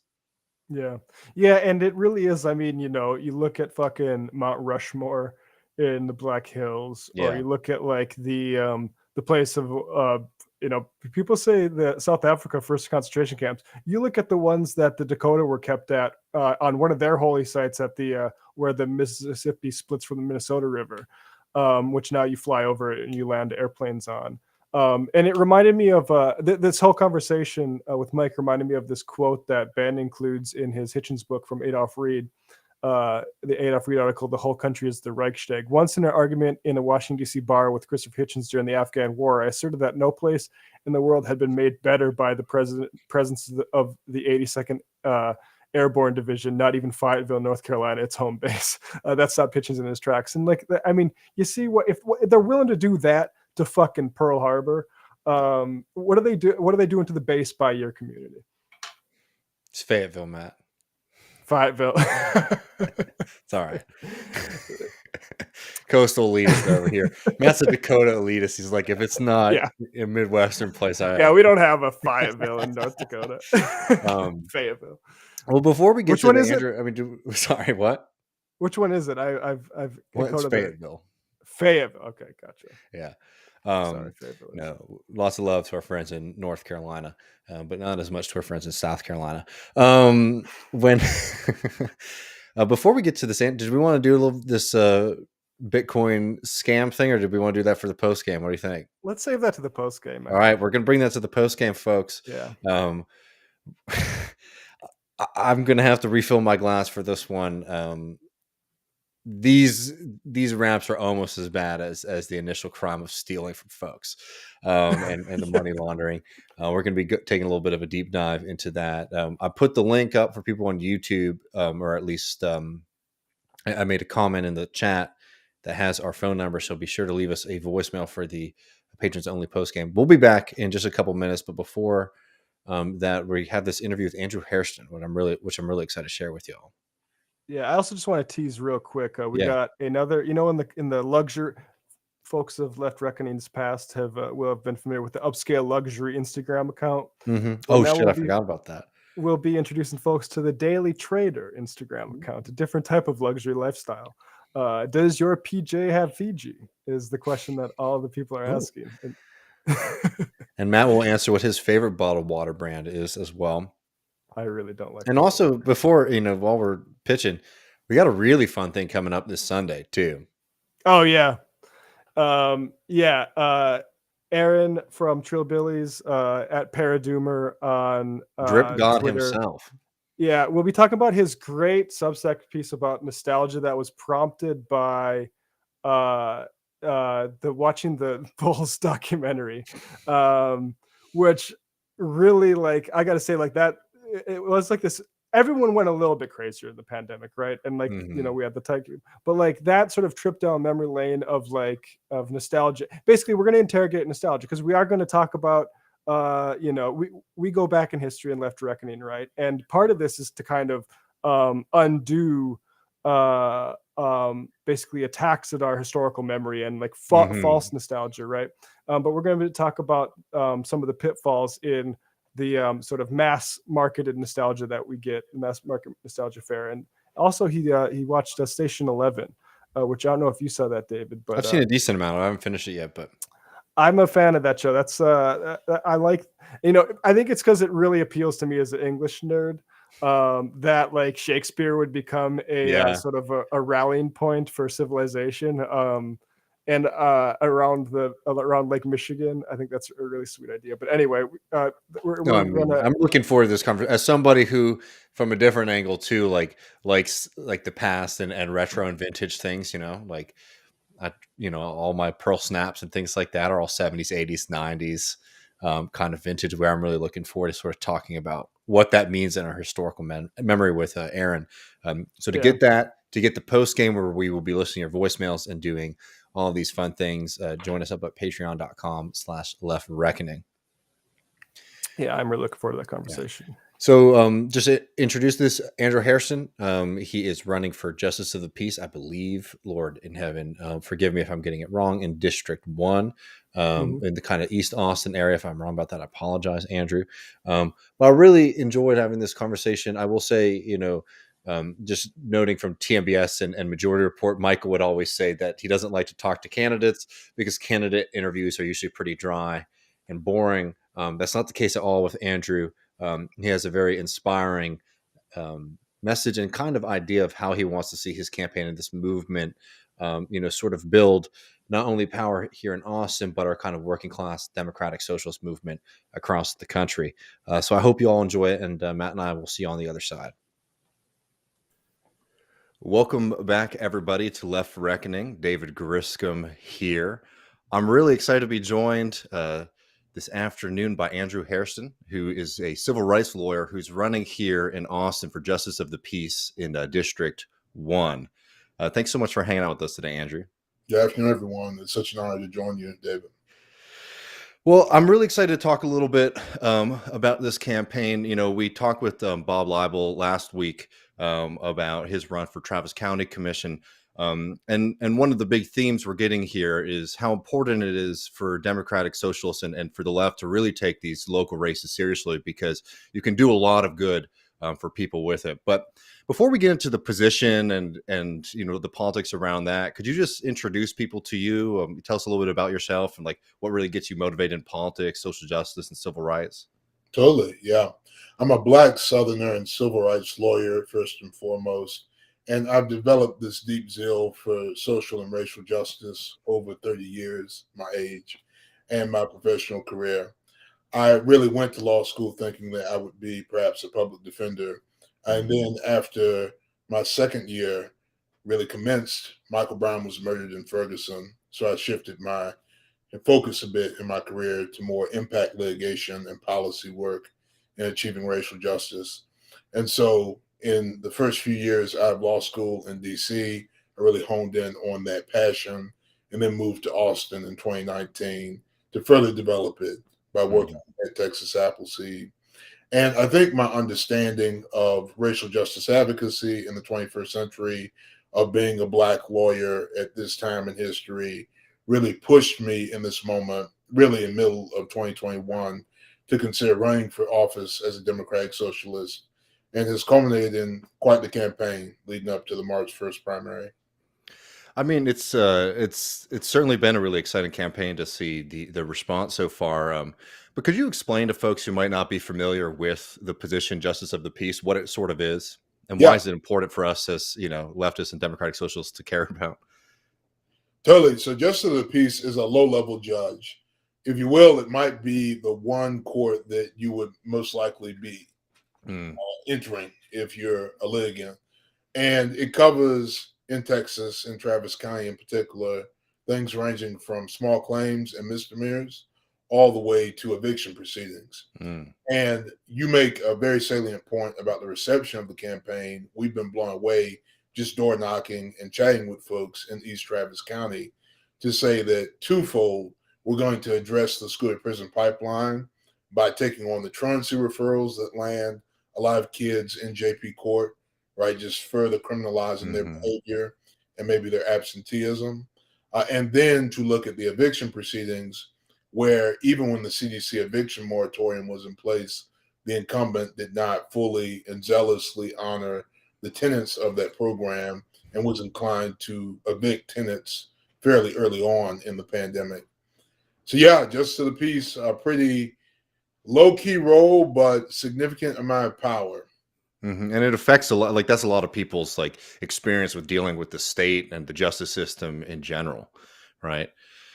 And on your end too, I mean, the evictions have been a big part of this campaign, along with other really important issues. And I think that's really important because, as we're fighting in other ways to like increase rental protections for people, the current state of play for most folks in Austin compared to other parts of the country when it comes to tenant protections, it's not as great as we'd like it to be. Totally. Now, what was very interesting for me a couple of weeks ago, the Chief Justice of the Texas Supreme Court, Nathan Heck, who's a Republican. I saw that. Yeah. Yeah, the New York Times op-ed. So interesting to say that even from our perspective in the judiciary, evictions have grown untenable over the past few decades. And certainly the pandemic has shown a light on just how quickly judges and judicial officers are willing to displace people and take away this vested property right that is their home and plunge them into chaos unnecessarily. Reading that op-ed along with Evicted Poverty and Profit in the American City by Matthew Desmond is just really shining a light on it does not have to be this way. 65, 70 years ago, it might have been in the community that Matthew Desmond analyzes and Evicted, it's Milwaukee.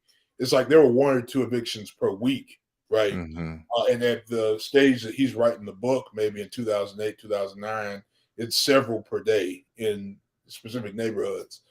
So, yeah, I think, we got to understand now that this is a critical point for folks 2 years into the pandemic, kind of with a broad recognition that folks do not have to be displaced from their homes, and it doesn't have to be done so callously.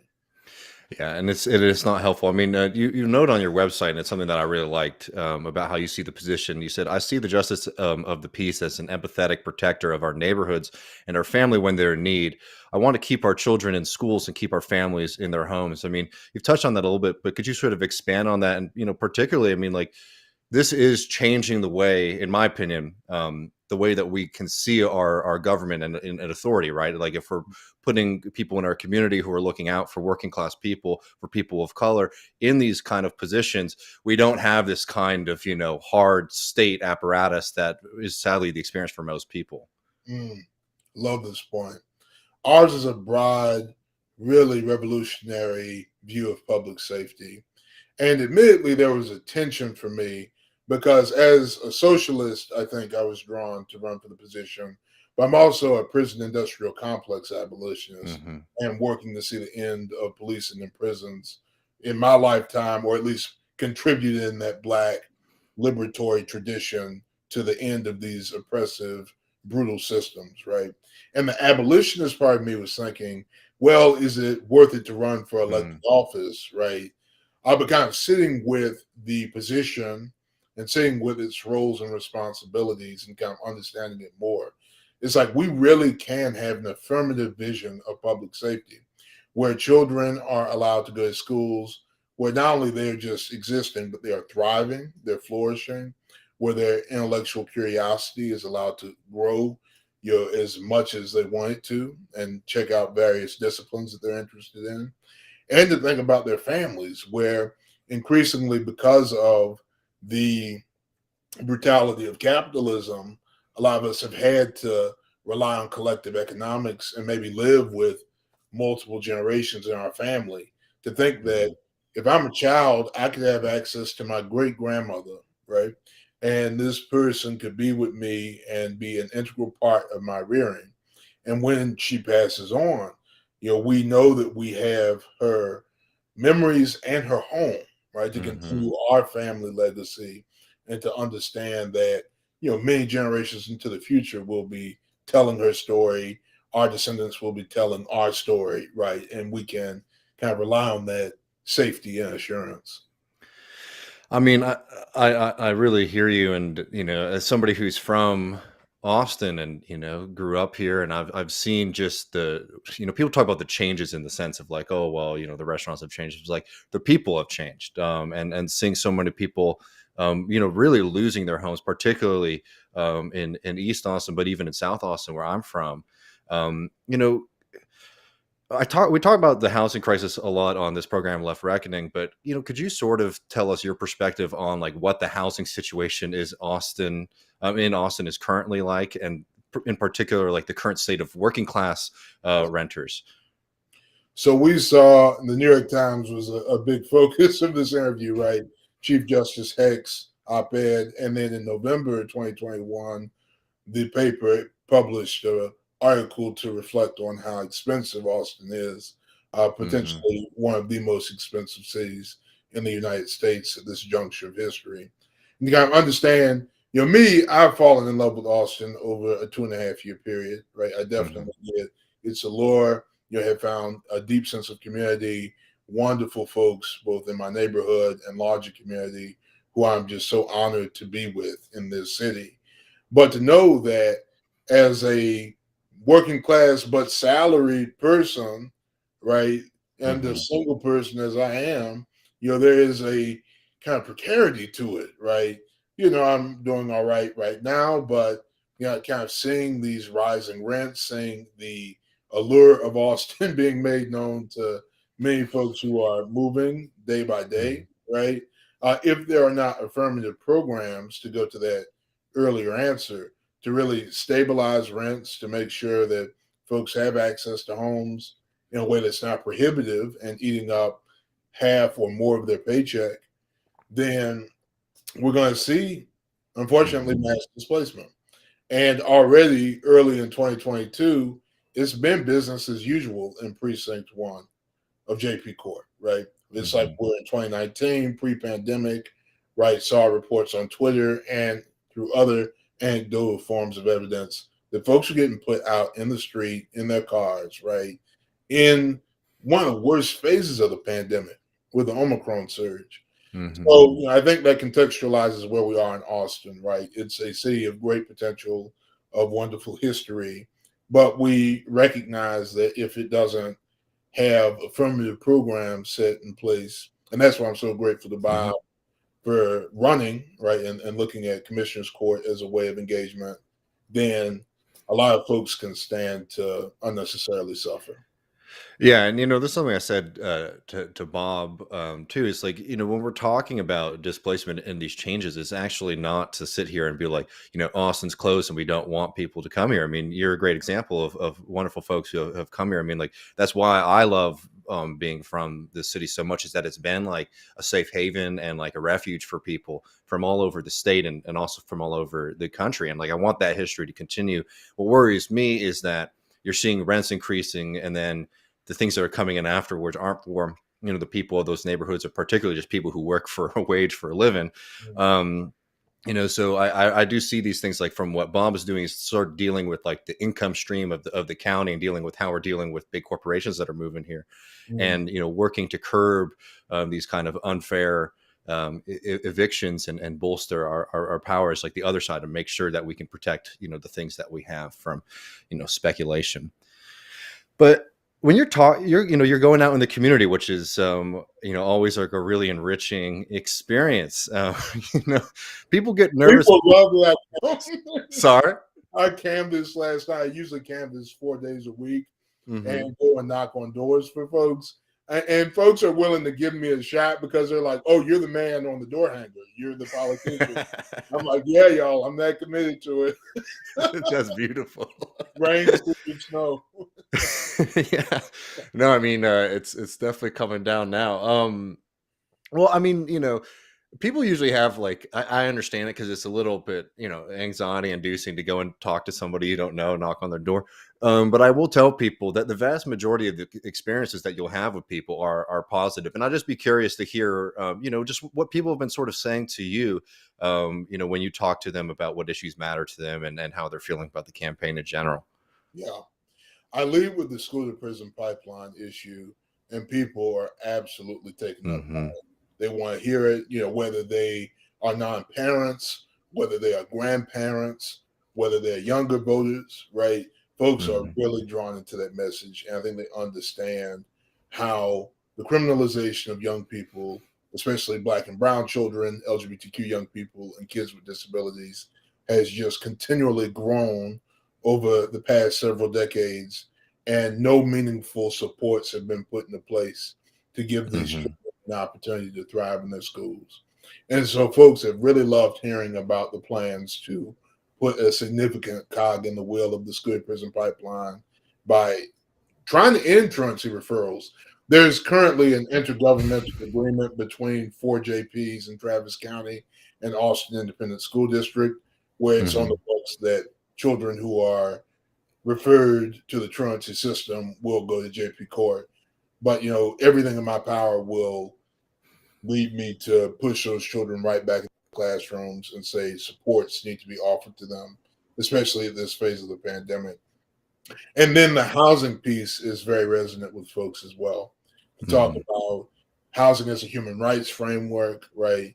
As a judicial candidate, I'm trying to be mindful of not anticipating specific rulings in particular cases, but to say that housing is a human right. And we have recognition from our top judicial officer in the paper of record that evictions are out of control and have been for a long time before the pandemic. And there is a way to connect everyone with resources, right? We can think of mom and pop landlords. We can think of renters in the city, right? So many tenants where everybody can maintain their home, can be made whole, right? For those landlords who are looking for kind of cash flow, and everybody can thrive. It doesn't have to be a either or situation. I like that. And, just going back a little bit to the school to prison pipeline aspect, it's like, these things are, and there's some controversy. I know some people don't like, court officials being elected, but I will just say this, like, these things are done in our name as like a democracy, right?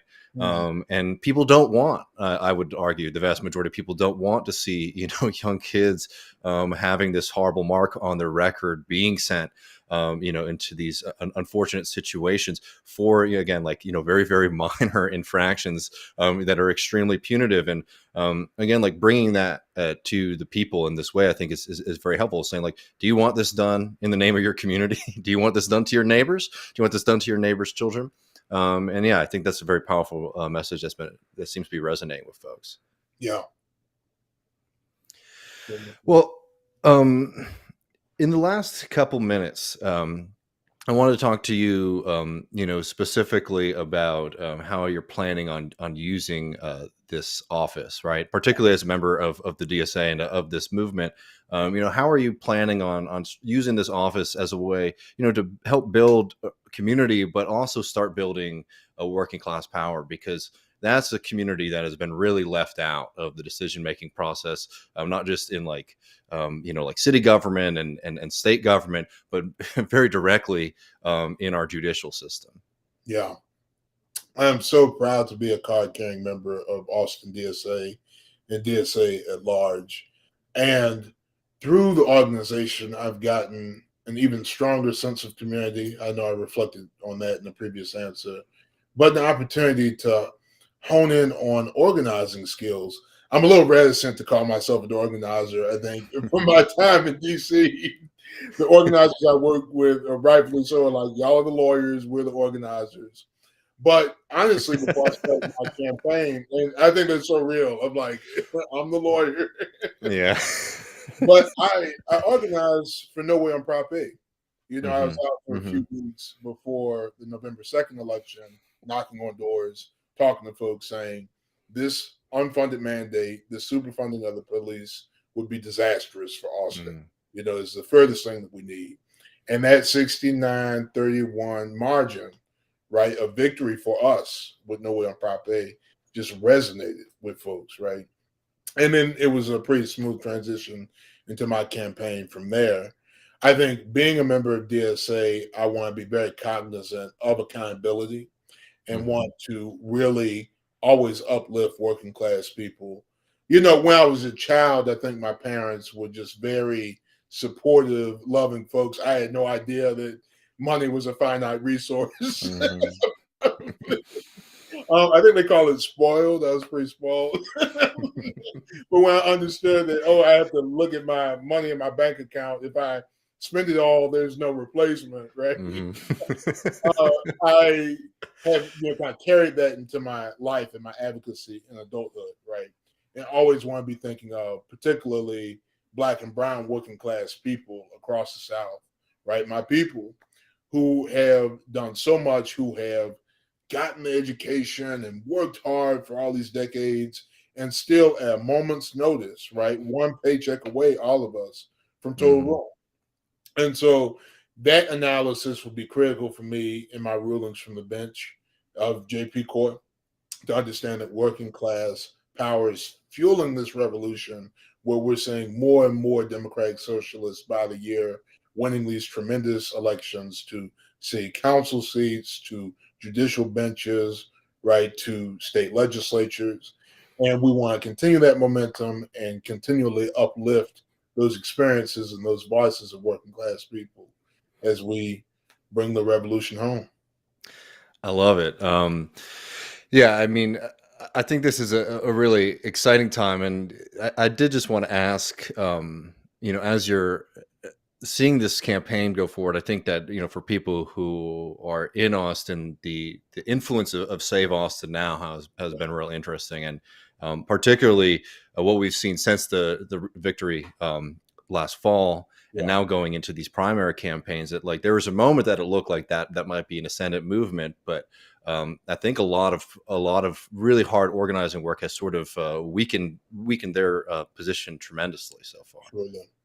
Truly, I reflected on this for In These Times, the February 2022 edition, and I think that this is kind of the call of the socialist revolution in 2022 is to get liberal folks who are inclined to go toward Bernie and AOC to see that housing has to be critical in how you analyze these structural issues, right? To see Prop B be a defeat for us, right, in DSA and other progressive organizations.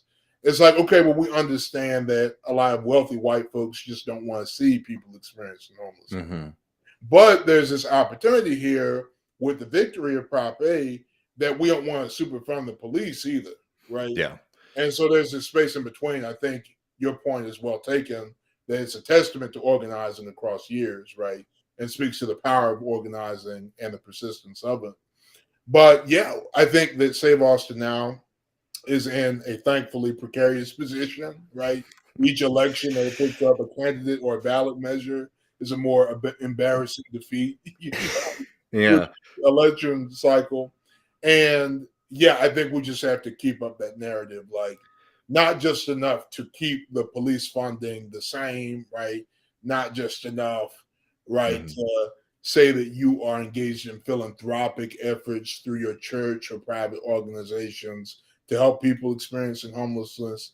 Like, no, the socialist revolution has to really confer the means of production to the working class and make sure that nobody is experiencing this type of displacement. Because truly, across our 100 years of existence, of our humanity, the individual person, it just does not have to be this way.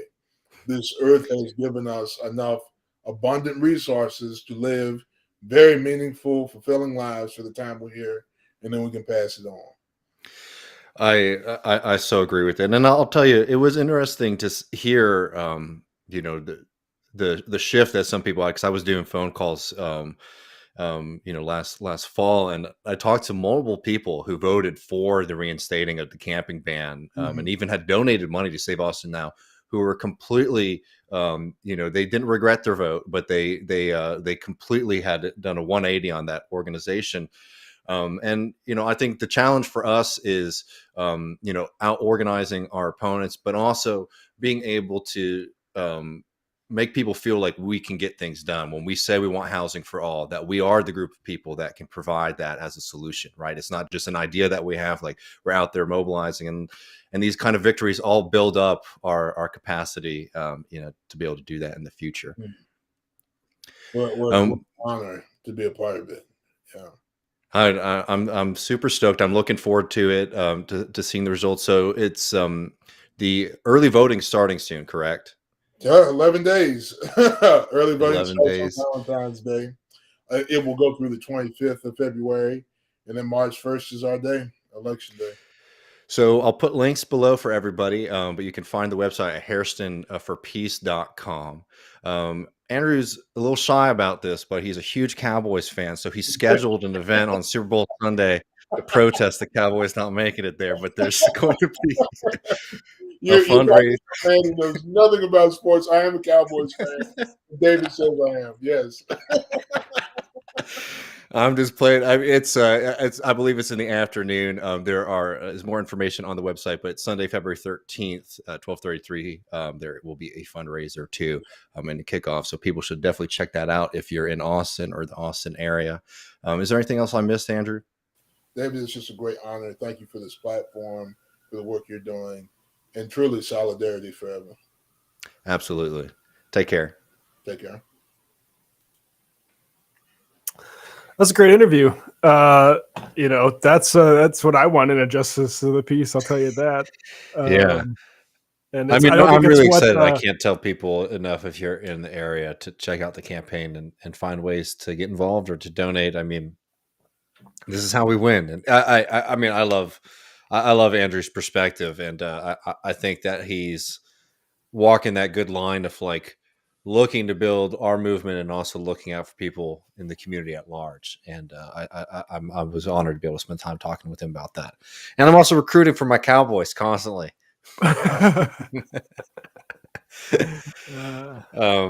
No, we got a hell of a lot more for y'all on the other side. Patreon.com/Left Reckoning. We'll be taking voicemails. We're going to be getting into the big crypto heist. I mean, this is the largest heist of all time, isn't it? I mean, DOJ says it's the largest seizure, financial seizure of all time.